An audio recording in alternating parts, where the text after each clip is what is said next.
नमस्कार। प्रादेशिक समाचार के साथ मैं पूनम किरकिट्टा। पहले मुख्य समाचार। प्रधानमंत्री ने कहा, पहले चरण में 3 करोड़ स्वास्थ्य कर्मियों और इससे जुड़े अग्रिम पंक्ति के कर्मचारियों के टीकाकरण का खर्च राज्यों को वहन नहीं करना होगा।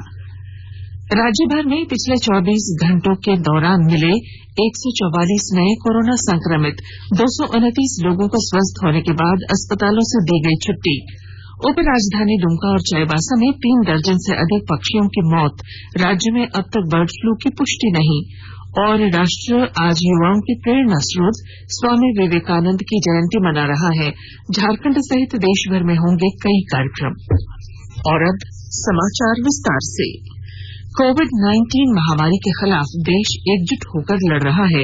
आप भी हमारे साथ सुरक्षा और बचाव के 3 आसान एहतियाती उपायों का संकल्प लें। मास्क पहने, 2 गज की दूरी है जरूरी, सुरक्षित दूरी बनाए रखें, हाथ और मुंह साफ रखें। प्रधानमंत्री नरेंद्र मोदी ने कहा है कि देश में इस शनिवार से दुनिया का सबसे बड़ा टीकाकरण कार्यक्रम शुरू हो रहा है। कल सभी राज्यों के मुख्यमंत्रियों के साथ बातचीत में उन्होंने कोविड-19 की स्थिति की समीक्षा की और टीकाकरण कार्यक्रम शुरू किए जाने पर विस्तार से चर्चा की। अब हमारा देश कोरोना के खिलाफ लड़ाई में एक निर्णायक चरण में प्रवेश कर रहा है। ये चरण है वैक्सीनेशन का। जैसे यहाँ जिक्र हुआ, 16 जनवरी से हम दुनिया का सबसे बड़ा टीकाकरण अभियान शुरू कर रहे हैं। ये हम सभी के लिए गौरव की बात है कि जिन 2 वैक्सीन को इमरजेंसी यूज ऑथराइजेशन दिया गया है, वो दोनों ही मेड इन इंडिया है। इतना ही नहीं, 4 और वैक्सीन प्रोग्रेस में है। प्रधानमंत्री ने कहा कि देश में बनी कोविशील्ड और कोवैक्सीन दोनों ही किफायती हैं। बड़ी बात जो मैं दोहराना चाहता हूं कि हमारी दोनों वैक्सीन दुनिया की दूसरी वैक्सीन से ज्यादा कॉस्ट इफेक्टिव है। हम कल्पना कर सकते हैं, अगर भारत को कोरोना टीकाकरण के लिए विदेशी वैक्सीन पर पूरी तरह निर्भर रहना पड़ता तो हमारे क्या हालत होते, कितनी बड़ी मुश्किल होती, हम उसका अंदाज लगा सकते हैं। ये वैक्सीन भारत की स्थितियां और परिस्थितियों को देखते हुए निर्मित की गई है। भारत के टीकाकरण का जो अनुभव है, जो दूर सुदूर क्षेत्रों तक पहुंचने की व्यवस्थाएं हैं, वो कोरोना वैक्सीनेशन कार्यक्रम में बहुत उपयोगी सिद्ध होने वाली है। श्री मोदी ने कहा कि पहले चरण में स्वास्थ्य कर्मियों और अन्य अग्रिम पंक्ति के कर्मचारियों को ये टीके लगाए जाएंगे। प्रधानमंत्री ने कहा कि पहले चरण में 3 करोड़ लोगों के टीकाकरण का खर्च केंद्र सरकार वहन करेगी। सभी राज्यों के साथ सलाह मशवरा करके ही ये तय किया गया है कि टीकाकरण अभियान की शुरुआत में किसे प्राथमिकता दी जाएगी। हमारी कोशिश सबसे पहले उन लोगों तक कोरोना वैक्सीन पहुंचाने की है जो देशवासियों की स्वास्थ्य सुरक्षा में जुटे हुए हैं, जो हमारे हेल्थ वर्कर्स, सरकारी हो या प्राइवेट, पहले उनको टीका लगाया जाएगा। इसके साथ साथ हमारे जो सफाई कर्मचारी हैं, दूसरे फ्रंटलाइन वर्कर्स हैं, सैन्य बल है, पुलिस और केंद्रीय बल है, होमगार्ड है, डिजास्टर मैनेजमेंट वॉलेंटियर समेत तमाम सिविल डिफेंस के जवान हैं, कंटेनमेंट और सर्वेलेंस से जुड़े रेवेन्यू कर्मचारी हैं, ऐसे साथियों को भी पहले चरणों में टीका लगाया जा रहा है। प्रधानमंत्री ने कहा कि दूसरे चरण में 50 वर्ष से अधिक आयु और किसी रोग से ग्रस्त 50 वर्ष से कम आयु के लोगों को टीका लगाया जाएगा। उन्होंने कहा कि विशेषज्ञों ने देशवासियों को कारगर तरीके से टीके लगाने के लिए सभी सावधानियां बरती हैं। श्री मोदी ने कहा कि सरकार ने कोविड वैक्सीन से किसी भी तरह की परेशानी से निपटने के प्रबंध किए हैं। उन्होंने कहा कि केंद्र सरकार और राज्यों के बीच विचार विमर्श तथा सहयोग से कोविड के खिलाफ लड़ाई में बहुत मदद मिली है। उन्होंने कहा कि भारत में कोविड-19 महामारी की स्थिति अन्य देशों की तुलना में बेहतर है। श्री मोदी ने कहा, यह कोरोना काल के दौरान एकजुट होकर काम करने का परिणाम है। प्रधानमंत्री ने सभी राज्यों और केंद्र शासित प्रदेशों से टीकाकरण के दौरान अफवाहें न फैलाने को सुनिश्चित बनाने का भी आग्रह किया। प्रधानमंत्री ने कहा कि कोविड-19 के लिए टीकाकरण पिछले 3-4 सप्ताह से लगभग 50 देशों में चल रहा है और अब तक केवल 2.5 करोड़ लोगों को टीके लगाए गए हैं। उन्होंने कहा कि भारत का लक्ष्य अगले कुछ महीनों में 30 करोड़ लोगों को टीका लगाना है। राज्य भर में पिछले 24 घंटों के दौरान 144 नए कोरोना संक्रमित मिले हैं। इसी के साथ राज्य में अब तक मिले कुल संक्रमितों की संख्या बढ़कर 1,16,961 पहुंच गई है। वहीं दूसरी ओर कल 229 लोगों को स्वस्थ होने के बाद अस्पतालों से छुट्टी दे दी गई। इसी के साथ राज्य भर में अब तक स्वस्थ होने वालों की कुल संख्या बढ़कर 1,14,531 पहुंच गई है, जबकि सक्रिय मामलों की संख्या 1,382 रह गई है। राज्य भर में कल एक कोरोना संक्रमित की मौत के बाद अब तक मरने वालों की कुल संख्या बढ़कर 1,048 पहुंची। कल मिले नए संक्रमितों में सबसे ज्यादा 71 रांची जिले के पॉजिटिव शामिल हैं। इधर जामताड़ा जिला कोरोना मुक्त होने के करीब पहुंच गया है। जिले में अब सक्रिय मामलों की संख्या 6 रह गई है। सरकार ने कहा है कि किसी भी व्यक्ति को टीकाकरण कार्यक्रम पूरा करने के लिए 28 दिनों के अंतराल पर वैक्सीन की 2 खुराक लेनी होगी। स्वास्थ्य मंत्रालय ने कोविड-19 वैक्सीन के बारे में अक्सर पूछे जाने वाले प्रश्नों के उत्तर की एक श्रृंखला तैयार की है। मंत्रालय ने बताया कि कोविड-19 वैक्सीन की दूसरी खुराक प्राप्त करने के 2 सप्ताह बाद एंटीबॉडी के सुरक्षात्मक स्तर विकसित होते हैं। मंत्रालय ने स्पष्ट किया है कि कोविड-19 के लिए टीकाकरण स्वैच्छिक है, लेकिन इस बीमारी से बचाव के लिए कोविड-19 वैक्सीन की पूरी खुराक लेने की सलाह दी गई है। मुख्यमंत्री हेमंत सोरेन ने राजधानी रांची स्थित आर्यभट्ट सभागार में राज्यसभा सदस्य और पूर्व मुख्यमंत्री शिबू सोरेन के जन्मदिन पर उनके संघर्ष से जुड़ी 3 पुस्तकों का कल लोकार्पण किया। इस मौके पर मुख्यमंत्री ने कहा कि पुस्तक के लेखक अनुज कुमार सिन्हा ने वीर भूमि के इतिहास को संजोकर युवाओं और बच्चों को समझाने का प्रयास किया है। खूंटी में पुलिस अधीक्षक कार्यालय में अपराध नियंत्रण को लेकर कल एक विशेष बैठक का आयोजन किया गया, जिसमें जिले के विभिन्न थाना क्षेत्रों में सक्रिय इनामी नक्सली और खूंखार नक्सलियों के खात्मे को लेकर पुलिस पदाधिकारियों को निश्चित अवधि में टास्क पूरा करने की जिम्मेवारी दी गई। झारखंड के डीजीपी एमवी राव, नवीन कुमार सिंह एडीजी, साकेत सिंह आईजी नक्सल अभियान, जिले के एसपी आशुतोष शेखर के साथ हुई बैठक में भाकपा माओवादियों और प्रतिबंधित उग्रवादी संगठन पीएलएफआई के शीर्ष नक्सलियों और जोनल सब जोनल एरिया कमांडर सहित हार्डकोर नक्सलियों की सूची भी बनाई गई। कोडरमा के सतगावा थाना क्षेत्र की रहने वाली एक महिला से 7 जनवरी को लगभग 40,000 रुपए की साइबर ठगी के मामले का पुलिस ने उद्भेदन किया है और इस मामले में गिरिडीह जिले के हिरोडी थाना क्षेत्र निवासी प्रदीप मंडल को गिरफ्तार किया है। पुलिस ने गिरफ्तार अभियुक्त के पास से अलग अलग बैंकों के 16 passbook, 10 chequebook, 6 ATM card, account opening form, 2 mobile, Aadhaar card, PAN card, voter card के अलावा लेन देन से जुड़ी एक डायरी बरामद की है। प्रधानमंत्री नरेंद्र मोदी आज सवेरे 10:30 बजे वीडियो कॉन्फ्रेंसिंग के जरिए दूसरे राष्ट्रीय युवा संसद महोत्सव को संबोधित करेंगे। इस दौरान समारोह में 3 राष्ट्रीय विजेता भी अपने विचार साझा करेंगे।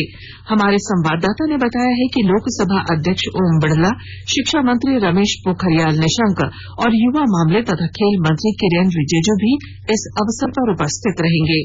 राष्ट्रीय युवा महोत्सव हर साल 12 से 16 जनवरी तक मनाया जाता है। 12 जनवरी को स्वामी विवेकानंद की जयंती है। इसे राष्ट्रीय युवा दिवस के रूप में मनाया जाता है। इस साल राष्ट्रीय युवा महोत्सव के साथ राष्ट्रीय युवा संसद समारोह भी आयोजित किया जा रहा है। आकाशवाणी के ताजा तरीन समाचारों के लिए आप हमारी वेबसाइट newsonair.com पर लॉग ऑन कर सकते हैं। ताजा समाचार Twitter handle @AIR News Alerts और Facebook page all India radio news पर भी उपलब्ध है। आप प्रादेशिक समाचार एकांश के ट्विटर हैंडल @AIR News_Ranchi और Facebook page AIR News Ranchi के अलावा YouTube channel regional news unit Ranchi पर भी हमारे बुलेटिन सुन सकते हैं। प्रादेशिक समाचार आप आकाशवाणी रांची से सुन रहे हैं और अब पेश है कोरोना से बचाव के कुछ संदेश।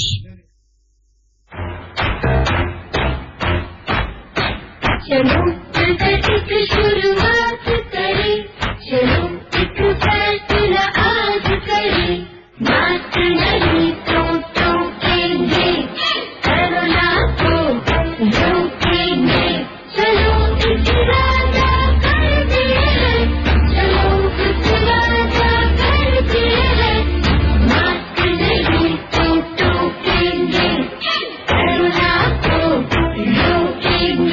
भारत सरकार द्वारा जनहित में जारी। कोविड-19 से बचाव और सुरक्षित रहने के 3 उपाय। मास्क लगाएं, 2 गज दूरी है जरूरी, सुरक्षित दूरी रखें, हाथ और मुंह साफ रखें। प्रादेशिक समाचार में आपका फिर स्वागत है। झारखंड के विभिन्न जिलों में पक्षियों की मौत का सिलसिला जारी है। उपराजधानी दुमका और चाईबासा में कल लगभग 3 दर्जन से अधिक पक्षियों की मौत हो गई। दुमका में 2 दर्जन से अधिक, जबकि चाईबासा और जगन्नाथपुर में 1 दर्जन से अधिक पक्षियों की मौत हुई है। इन पक्षियों में कौवों की संख्या अधिक है। इसके अलावा मुर्गा, मैना और बगुले की भी मौत हुई है। हालांकि बर्ड फ्लू से पक्षियों की मौत की पुष्टि अभी कहीं नहीं हुई है। एहतियात के तौर पर मरे हुए पक्षियों के सैंपल जांच के लिए रांची, कोलकाता और भोपाल भेजे गए हैं। सरकार ने एडवाइजरी जारी कर सभी जिलों को सतर्कता बरतने के निर्देश दिए हैं। राजस्थान, केरल, हिमाचल प्रदेश सहित विभिन्न राज्यों में बर्ड फ्लू के बढ़ते मामलों के बीच झारखंड में भी विभिन्न जिलों से सैंपल कलेक्शन और इनकी जांच की प्रक्रिया तेज कर दी गई है। हालांकि कल तक राज्य में बर्ड फ्लू के एक भी मामले की पुष्टि नहीं हुई थी। विभिन्न जिलों से एकत्र 18 सैंपल जांच के लिए कल कोलकाता के लैब भेजे गए हैं। बर्ड फ्लू के नोडल पदाधिकारी डॉक्टर आलोक कुमार सिंह ने बताया कि अब तक बर्ड फ्लू की पुष्टि का कोई मामला राज्य में सामने नहीं आया है। लोगों को डरना नहीं चाहिए और पशुपालन विभाग द्वारा दिए गए निर्देशों का पालन करना चाहिए।